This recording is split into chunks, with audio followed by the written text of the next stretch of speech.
हटिया बुरा हटिया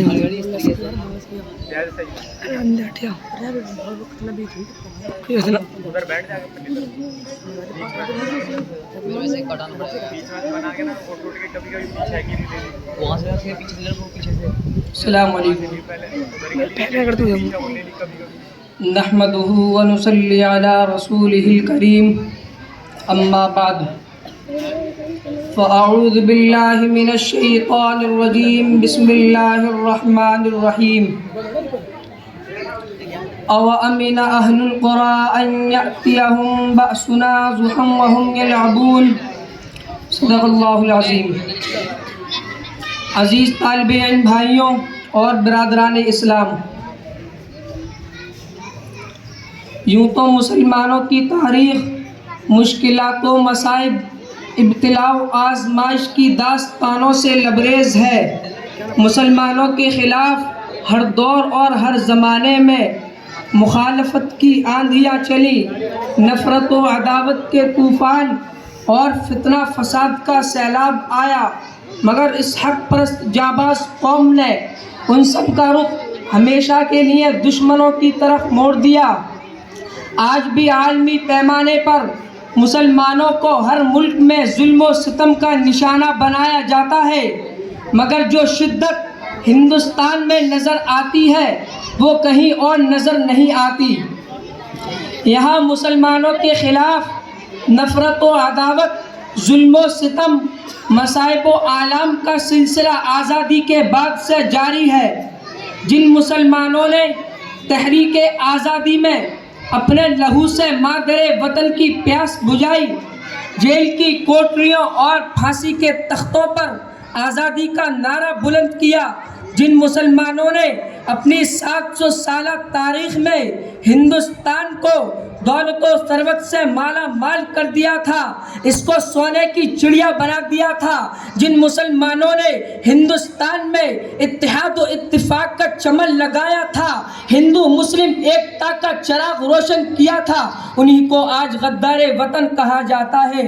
उनको फसादात की आग में झोंक दिया जाता है और बेगुनाह मुसलमानों को सलाखों के पीछे डाला जाता है, दहशत गर्दी का इल्ज़ाम थोपा जाता है। मैं कहता हूँ कि आतंकवादी और दहशतगर्द वो है जिसने मुसलमानों का कत्ले आम किया, दहशतगर्द वो है जो मुसलमानों की इज्जत से खिलवाड़ करता है, आतंकवादी और डाकू वो है जो मुसलमानों के हुकूक को पामाल करता है, दहशतगर्द तो वो है जिसने मुल्क के नाफिज किए हुए आइन और कानून को तोड़कर फसाद का तूफान खड़ा किया। क्या मिला हमें आज़ादी के बाद? गुजरात के जलते हुए मकानात, अमृतसर के जलते दिनों रात, जमशेदपुर की जलती तड़पती लाशें, हैदराबाद की खुरेजी, मुजफ्फरनगर का दिल दहला देने वाला हादसा और बाबरी मस्जिद की शहादत। और सितम वाला सितम ये हुआ कि हमें गैर मुल्की कहकर मुल्क बदर करने की कोशिश की जा रही है।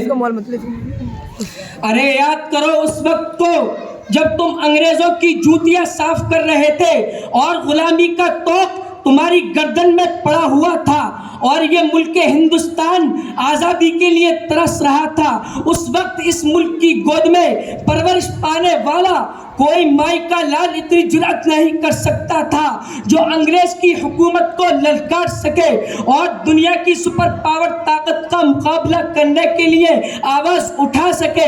देखो हमारी बेबाकी को सबसे पहले जिसने आवाज़ उठाई थी वो शेर दिल इंसान, इंसानियत का मसीहा, शाह वलीउल्लाह का फर्जंद शाह अब्दुल अजीज अलैहि रहमा थे।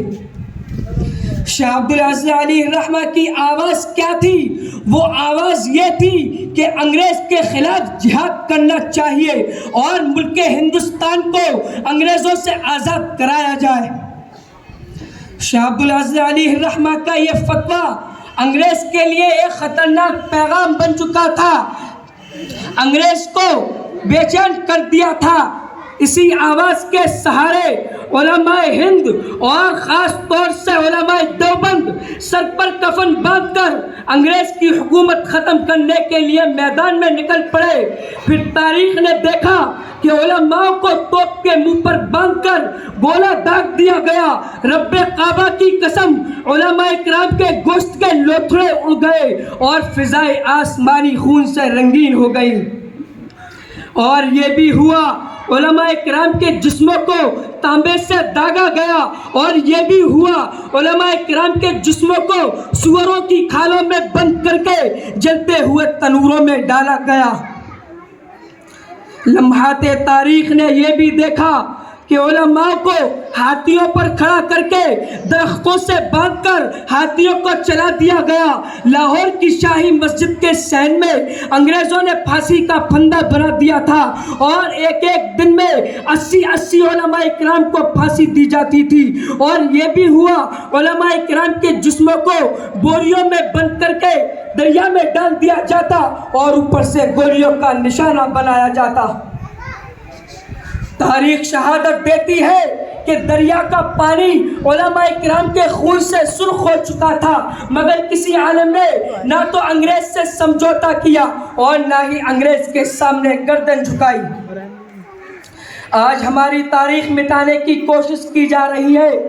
جنگ آزادی کی تاریخ سے مسلمانوں کا نام نکالا جا رہا ہے، اور ستم بالائے ستم یہ ہوا کہ ہم سے یہ سوال کیا جا رہا ہے کہ تم نے اس ہندوستان کو کیا دیا؟